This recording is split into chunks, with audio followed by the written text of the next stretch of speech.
Hi Piccolo players.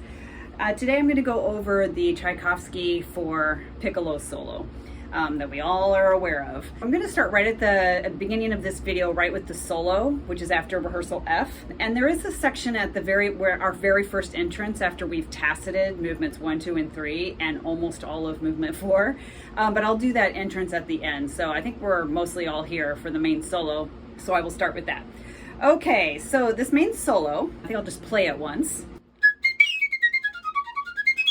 What I think about is I've had to really drill those 30-second notes. First of all, you have to keep your fingers very close to the keys. It's just so fast through the 30-second notes and everything after that. But what I've done is you play those 30-second notes very slowly and pay really close attention to how much air you're using. So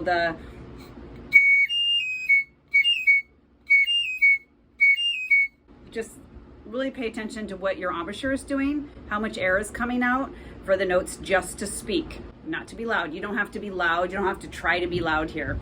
You're the only thing happening. It'll project. It's really easy to do, to start the solo and just like come crashing in and crash and burn on your way to the end of your 5 seconds that you have. And it's because of those 30-second notes. So if you don't blow out your embouchure and blow way too much air through the 30-second notes, that is going to be half the battle, I believe. I mean, it's tricky in the fingers, but if you're struggling through this solo, it's mostly, at least this was true for myself, as I was learning it through college and on through my career, is it always came back to that I'm blowing too much air, and then I would be tripping over my notes. So anyway, that first little section, I always try to think yunkta, D flat, and my air goes straight across rather than up and over like how it visually looks with the slur. So yunkta, da, da, da, da, da, da, da. So you can practice it like that, paying real close attention, focused attention on your airstream, that it doesn't go yunkta like that. You don't want that. And you could add more if you want. Because when you come out with the 16th notes after that, you need to be in control. So if you have just been like, I took it with your air, you cannot come back to control and do taka taka taka taka taka taka.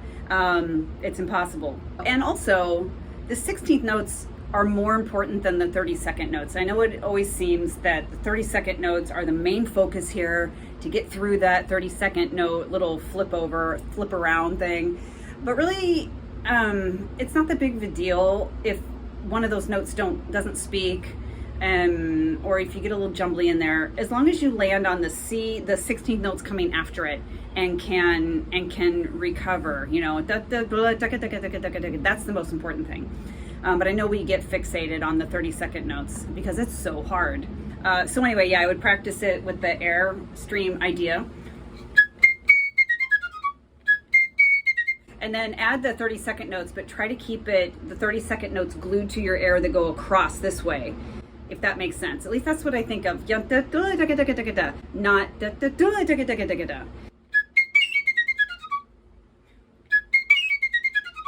another thing that's hard, I think, for me is the last D flat of the 30 seconds. A lot of times that doesn't speak. It's so irritating. So a lot of times it comes out the 30 seconds like a triplet. So I always really try to connect the D flat to the C natural, the last 32nd to the first 16th, so that the air doesn't stop, maybe is another way to say it. It's really easy to do something like, or something like that, like little choppy bursts of panic is what it can come out like.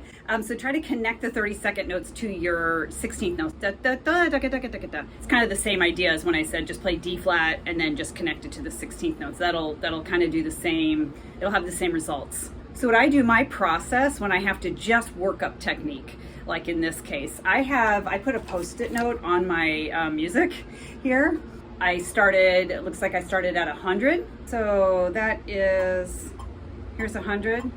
But wherever you can start where it feels perfect, like if you need to go, let's find a good slow tempo, like let's just do something ridiculous, like 58. And you're just starting out. 1.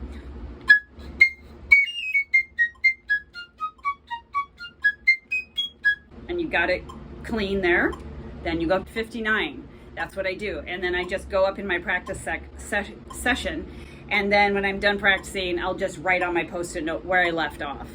And then the next day, ideally I start where I left off. But sometimes, you know, you go the next day and you practice and it's like you have to start all over again with the speed. That just happens sometimes. But I like this process of mine of just gradually going up, and something about physically, you know, writing down the tempo marking of where I left off. And then the next time I practice, even if it only goes up 1 notch and I can write 101 instead of 100, I feel like I made progress. So I think it helps our morale. And this solo goes anywhere between, looks like I have penciled in my part, 142 to 152. I think most average is like 145, 148. That's what you're aiming for as you're practicing. So different ways to drill it is just taking it in little groupings. Something like just trying to get the first little grouping through there. Actually, I remember doing a lot of just this.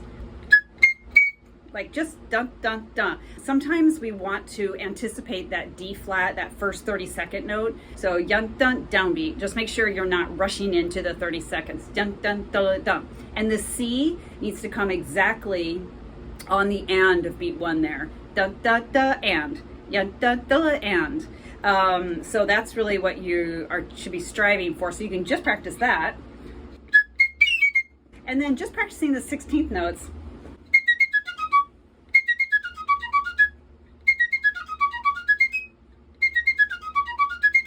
And the high A flat, use the alternate fingering. You don't want to deal with the high A flat not coming out after all the work you just did. So that A flat fingering again is like a regular A flat in the left hand, and then you're going to add in the right hand the middle finger and the ring finger and the pinky, and it makes the A flat come out a lot better. And also again with the air amount. When you're on the 16th notes, practice those slowly and monitor your air so you can think about it. And you don't want to overblow there. You don't want to be doing, you can't get any speed. So I would practice those 16th notes.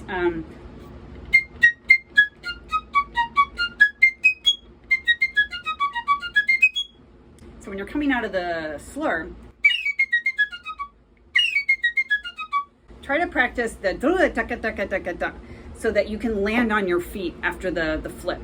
I know I saw on YouTube, I believe, Erica Peel, who is the piccoloist of the Philadelphia Orchestra. She had a little blurb, she didn't even talk or anything, but she just demonstrated her practicing just doing this little solo in the little chunks, sort of like what I was doing. She did the first little bit and then expanded it to halfway and then did the whole thing. And made it look super easy. But I would recommend to look that up, Erica Peel, just to listen to and see how she I'm sure that's how she drills it before she has to play. Another thing to think about with the slurred 30 seconds that might be helpful is to think of that actual printed slur as being inverted, going this way. Visually, it helps me with my airstream, like I keep saying, not to blow out, because that disrupts the embouchure. And you can actually, I use this phrase a lot, but blow out your embouchure, so it loses its hold on the air column or on the airstream. Think of yatta down, or maybe not down, but like, you know, press down, or the intervals are going down, rather than the slur going up and the interval going up. Yatta. It's easy to like have a feeling of things tossing up and not coming back together again.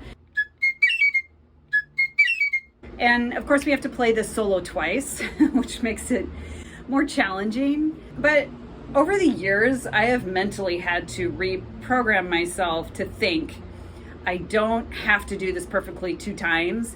I get 2 chances.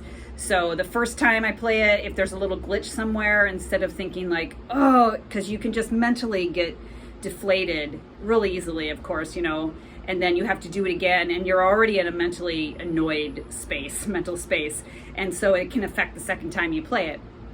So I have to consciously really work at doing this, but like the first time, if there's a little glitch somewhere, if I mess something up, I think, okay, and I'm going to go at it the next time with like, I'm going to not do that, or I'm going to focus on that one D flat. D flat's my problem note for me, or whatever. So it's just a slight change in mentality, but I have found that it makes a huge difference going into the solo. Okay, so I just want to touch on the very opening of this fourth movement. Well, not the opening of the fourth movement. We have to wait again, like, I don't know, it's probably an entire half hour before we play.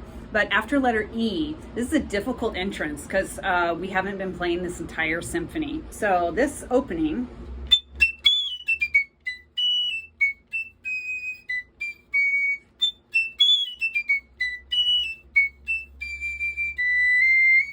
a few things. The first A, make sure your pinky is down so that it comes out. Yep. And then I have to do real G sharp as opposed to the alternate, which I hate doing, but you have to do it here.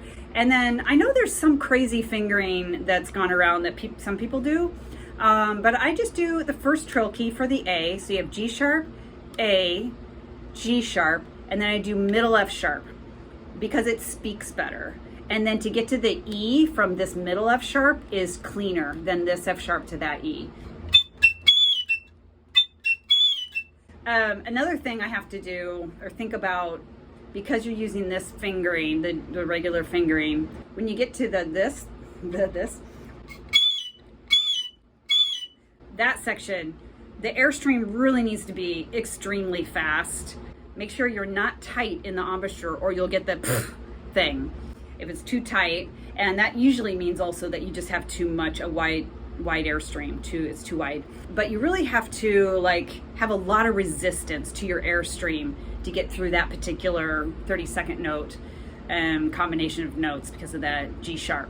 And like you have in the solo later, you need to be to the E exactly on the and of one. Yep, and it just needs to be real exact. It's fortissimo, but again, you don't need to try to be loud. You're in the high register, you're going to be heard. You don't have to worry about that. Oh, the C sharp in the fourth measure in. I do the alternate, which is for the C sharp, just no thumb, no first finger, left hand we're talking here, middle finger, ring finger, and then in the right hand, middle finger, ring finger, pinky. It can bring the pitch up quite high, so you have to be careful. But I just use this alternate fingering, and then I just kind of sit down in it a little bit so it's not sharp. Or if you do the real fingering, you just have to make sure to lip it up a little bit. And then when you get to the D, which is one measure before the ending of this passage, you could do an alternate D, which is, it's like a regular D, but you add the pinky here and the first finger here. And that'll raise the pitch a tiny bit. And then just know it's not written, or it's not written in my part anyway, that there is a retard going into the a tempo. So you definitely need to convey that you know that at an audition, and you'll of course know it in a rehearsal because it'll happen. So hopefully some of the things I suggested and things to think about with your airstream were helpful, and the alternate fingerings, etc.